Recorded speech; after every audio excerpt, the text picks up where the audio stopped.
애플과 구글이 유럽연합의 과징금 불복 소송에서 패소했다. JP모간이 5% 이상 급락하며 다우존스가 하락세로 마감했다.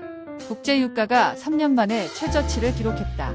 미국의 생물보안법 통과로 중국의 바이오 산업에 제재가 예상되며 국내 바이오주가 대부분 상승했다.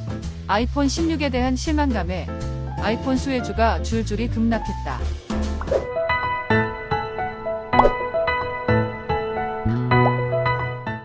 9월 11일 수요일 출근길 주식 시황입니다.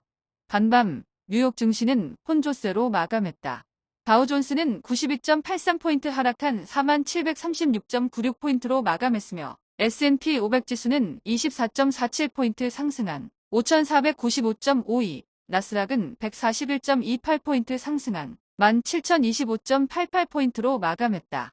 뉴욕 증시는 소비자 물가지수 발표를 앞두고 혼조세로 마감했는데 JP모간 등 대형 은행주들이 급락하며 다우존스는 하락세로 마감했다.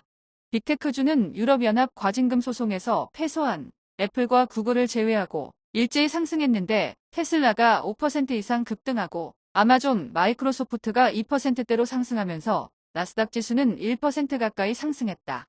엔비디아가 1.5% 이상 상승하고 지난 금요일 폭락했던 브로드컴이 5% 넘게 급등, AMD도 3% 넘게 급등하면서 필라델피아 반도체 지수는 1% 넘게 상승했다.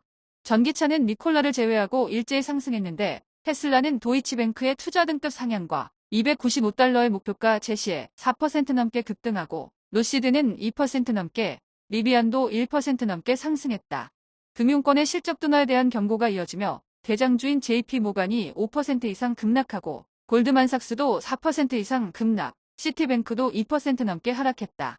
국제유가가 2021년 12월 이후 최저치를 기록하면서 정유주들도 일제히 하락했는데 엑슨모빌은 3% 넘게 급락하고 BP도 2% 넘게 하락했다. 10년 만기 국채 수익률은 3.644%로 하락했고 2년 만기 국채 수익률도 3.609%로 하락했다. 원달러 환율은 1344.5원으로 상승했고 서부 텍사스 종지유는 중국의 경기 둔화로 원유 수요가 줄어들 거란 오페크의 전망에 배럴당 65.75달러로 급락했다.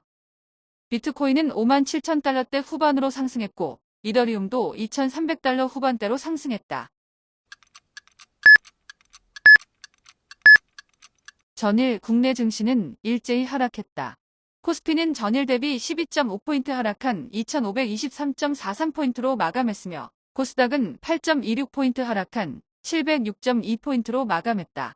코스피는 외국인이 6천억 이상 순매도에 나서며 소폭 하락했는데 삼성전자가 연저점을 경신하면서 반도체주가 약세를 보인 가운데 삼성바이오로직스가 장중 100만원을 돌파하고 네이버도 큰 폭으로 상승했지만 2차전지 대형주들이 약세를 보이며 코스피 상승을 제한했는데 LG에너지솔루션은 5% 이상 급락하고 삼성 SDI는 3% 넘게 급락했다.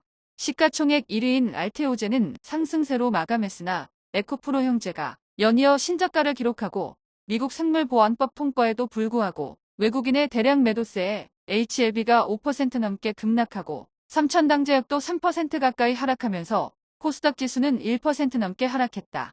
방산주는 혼조세로 마감한 가운데 증권사의 호의적인 의견에 LI진엑스원이 7% 가까이 급등하며 5일 만에 반등하고 한화시스템도 증권사의 목표가 상향에 5% 넘게 급등했다. 애플이 아이폰 16을 공개했지만 시장의 기대에 못 미쳤다는 평가에 아이폰 수혜주는 줄줄이 급락했는데 AI 탑재 등 신기능은 이미 알려진 상태에서 카메라 버튼 말고는 혁신이 없다는 느낌인데 기관과 외국인의 대량 순매도에 덕산네오룩스는 10% 이상 폭락하고 BH도 9% 이상 급락, LG이노텍도 6% 가까이 급락했다.